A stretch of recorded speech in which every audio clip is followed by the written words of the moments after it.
Bienvenue sur Renaissance émotionnelle, le podcast dédié à ceux qui cherchent à transformer leur vie, à trouver un sens au milieu du chaos et à retrouver un pouvoir intérieur.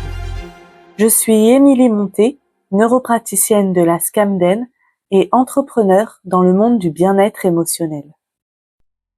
Et bonjour à tous et bienvenue dans cet épisode de Renaissance émotionnelle où aujourd'hui je vais vous parler des 7 moments essentiels que l'on devrait intégrer dans notre semaine pour un mieux-être durable. Je suis convaincue qu'en adoptant ces temps de façon régulière, vous pouvez non seulement mieux gérer vos émotions, mais aussi équilibrer votre vie personnelle et professionnelle. Alors c'est parti, voyons ensemble quels sont les 7 temps à avoir chaque semaine pour soi. Le premier temps, c'est le temps d'organisation. C'est le moment de clarifier ses objectifs et ses actions. On prend un moment chaque semaine, et idéalement c'est mieux de le faire le dimanche ou le lundi matin pour planifier. Ce moment, ça nous permet de clarifier nos objectifs, nos tâches pour la semaine. C'est ici que vous allez faire vos to-do list, que vous allez hiérarchiser les tâches les plus importantes et que vous prévoyez du temps pour ce qui compte vraiment. Ici, je vous invite aussi à noter tout de suite les temps que vous allez vous accorder pour vous. Comme quand on prévoit un rendez-vous, comme quand on va planifier sa semaine de travail ou autre, je trouve que c'est hyper important de tout de suite définir les temps que l'on va s'accorder à soi. Pourquoi ? Parce que le temps pour nous ne se trouve pas, il se crée. Et je trouve que comme il s'oublie rapidement, comme il y a toujours quelque chose de mieux à faire, comme on n'a pas l'habitude de le faire, comme on ne sait pas le faire, si on ne le note pas, si on ne le prévoit pas, et ben finalement il passe à la trappe. Donc dès le dimanche, dès le lundi matin, on prend un bullet journal ou une simple checklist pour visualiser nos priorités, avancer sans stress, pour que ce soit plus clair dans notre tête et plus fluide dans l'action. On va noter nos tâches, nos objectifs et on va prioriser ce qui est réellement important et ce qui peut attendre. Ensuite, un temps pour décompresser, bien évidemment, hyper important, un temps de détente et de ressourcement. C'est un temps où vraiment vous allez pouvoir vous accorder une pause, que ce soit avec un bon livre, un film, une sortie relaxante, que ce soit seul ou avec des proches. Ce moment-là, c'est pour vous aider à relâcher la pression qui est accumulée et à revenir à vous-même. C'est un temps où on peut mettre le cerveau sur off. La seule chose qu'on a à faire, c'est de profiter de l'instant présent, avec des activités qui nous plaisent, avec des personnes qu'on apprécie, même des moments de solitude dans lesquels on a juste à se détendre. Donc on programme un moment de relaxation chaque semaine. Ça peut être un bain, un massage ou tout simplement une balade dans la nature.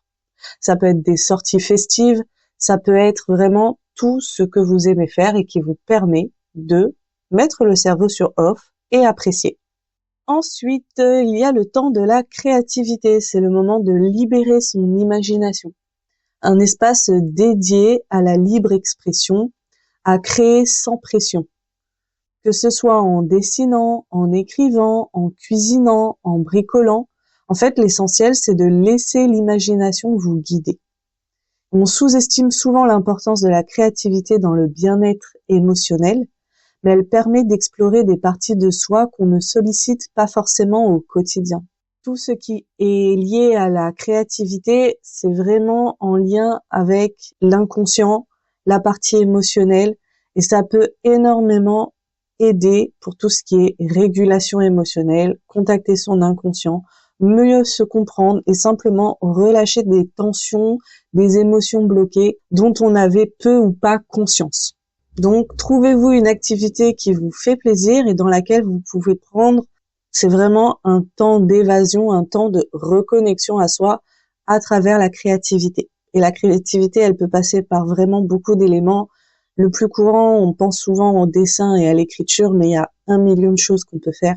De la sculpture, du papier collage, et tout ce qui est vraiment attrait à la créativité, c'est très très vaste. Il y a de quoi faire. Le crochet, la couture, tout ce qui est artwork. Donc vraiment, allez-y. Lancez-vous, trouvez celle qui vous plaît, celle qui vous attire, celle dans laquelle vous allez juste pouvoir libérez votre imagination sans pression. Le quatrième temps, pour moi, qui est fondamental, celui-là, il est presque non négociable, si je pourrais dire, c'est le temps de mouvement. Bouger pour libérer le corps et l'esprit. C'est vraiment fondamental pour libérer les tensions physiques et mentales, pour un mieux-être de façon générale, que ce soit physique, émotionnel, psychologique. Bouger son corps, ça permet d'évacuer le stress, de dynamiser l'esprit. C'est important pour entretenir sa santé. C'est important pour trouver de l'énergie, garder son énergie. Donc, choisir un sport qui nous convient, ça peut être du yoga, de la natation, des étirements, ou même une simple marche. Il y a vraiment plein de choses que l'on peut faire qui soient adaptées à nos envies, qui soient adaptées à notre condition physique, qui soient adaptées à notre âge. Il n'y a pas besoin de faire des grosses séances intenses où on se sent horriblement mal à la fin.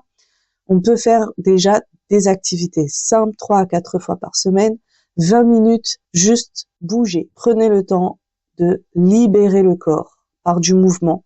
Et ça peut faire une vraie différence dans son quotidien. Le 5e temps, c'est un temps que je vous invite à prendre et je trouve qu'il est souvent oublié, mis de côté ou incompris. C'est le temps, moi j'appelle ça s'ouvrir des espaces. Donc c'est un temps où on va se reconnecter à soi. Le temps d'ouverture d'espace, il est peut-être le plus difficile, mais c'est aussi l'un des plus bénéfiques. Il s'agit de se trouver dans le calme, sans distraction, juste avec soi-même. Donc ici, c'est un temps pour soi, mais un temps où le cerveau, il est présent. Donc aucune distraction, on va pas regarder la télé, lire, écouter de la musique. C'est vraiment un temps où on est avec soi, complètement présent à soi. C'est un moment de solitude qui va nous permettre de nous recentrer. Et ça peut être par pratiquer de la visualisation, de l'introspection, de l'écriture expressive, du journaling, de prendre en main tous les outils de coaching, de PNL et autres que on voit dans ce podcast, qu'on voit en séance, que l'on voit dans les conférences et dans les ateliers. C'est un espace pour laisser émerger des clés de compréhension sur soi, sur ses besoins, sur ses émotions, sur ses problématiques et sur son bien-être de façon générale. Et plus on va apprendre à s'ouvrir des espaces pour soi, plus ça va venir naturellement. Ça va être de plus en plus simple. Comme un muscle que l'on va entraîner, on n'aura plus besoin de beaucoup d'énergie, de beaucoup de temps et de beaucoup d'action pour pouvoir le mettre en place. Ce sera de plus en plus naturel. Donc si c'est quelque chose que vous n'avez jamais fait, commencez par 5 à 10 minutes par jour de silence où on va respirer, on va laisser passer les pensées, on va se reconnecter à son moi intérieur. Prendre le temps de s'ouvrir des espaces, ça va aussi passer par des espaces physiques où on va se créer un espace cocooning où on va se sentir bien, qui va nous permettre d'aller en profondeur à l'intérieur de nous parce qu'on se sent bien et en sécurité. Et encore une fois, je le redis, c'est un temps qui est différent du temps pour soi de décompression. Ici, on va vraiment éviter tout ce qui est distraction. Le but, c'est de se reconnecter à soi et non pas de mettre le cerveau sur off. Donc, c'est vraiment un temps qu'on prend pour aller à l'intérieur de soi avec des outils du dev perso. Le 6e temps, c'est du temps social. Échanger et nourrir ses relations.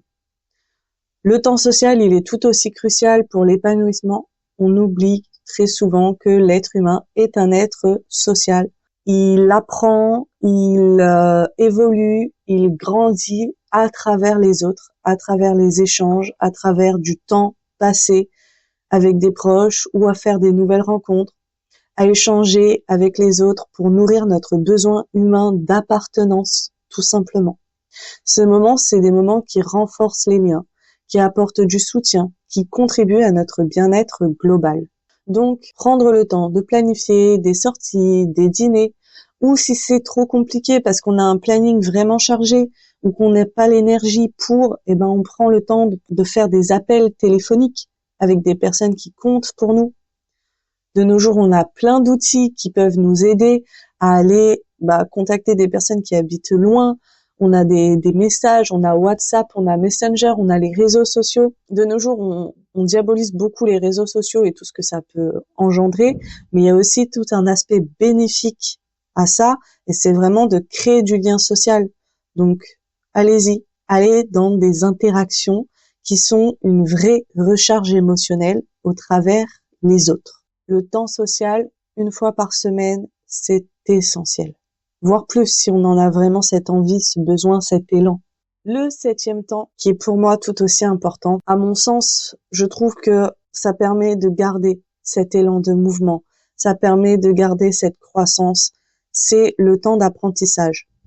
Élargir ses horizons.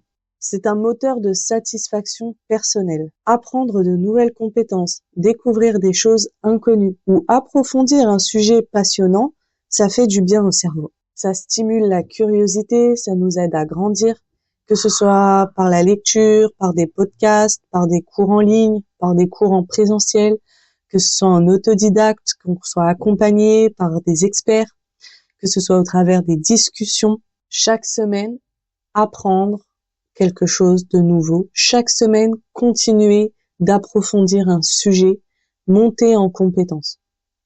Donc, essayez de vous fixer un objectif d'apprentissage hebdomadaire, qu'il s'agisse d'une nouvelle recette, d'un concept scientifique, d'une compétence professionnelle, personnelle.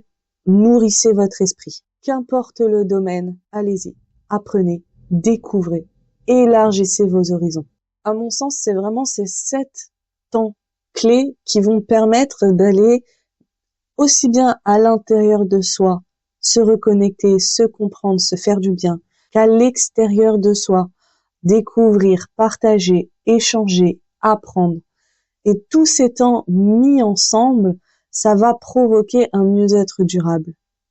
Donc prenez le temps d'identifier lesquels de ces moments vous manquent le plus dans votre vie en ce moment. Intégrez-les doucement à votre routine et vous verrez les changements s'opérer, à la fois dans votre énergie, dans votre bien-être et votre épanouissement global.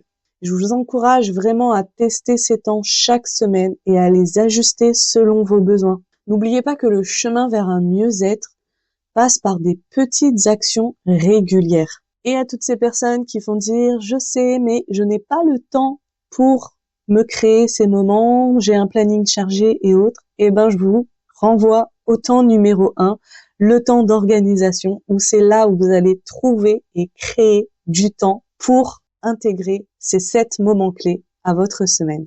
Je suis très curieuse d'avoir vos retours sur les temps que vous connaissez déjà, que vous mettez déjà en place, les temps où vous avez le plus de difficultés à mettre en place. Quels sont les moments qui sont plus difficiles pour vous, lesquels vous n'avez encore peut-être jamais essayé, lesquels vous ne pensez pas mettre en place. Dites-le moi en commentaire, partagez-moi vos expériences, faites-moi vos retours. Et encore merci de m'avoir écouté. Je vous dis à très vite dans le prochain épisode de Renaissance émotionnelle.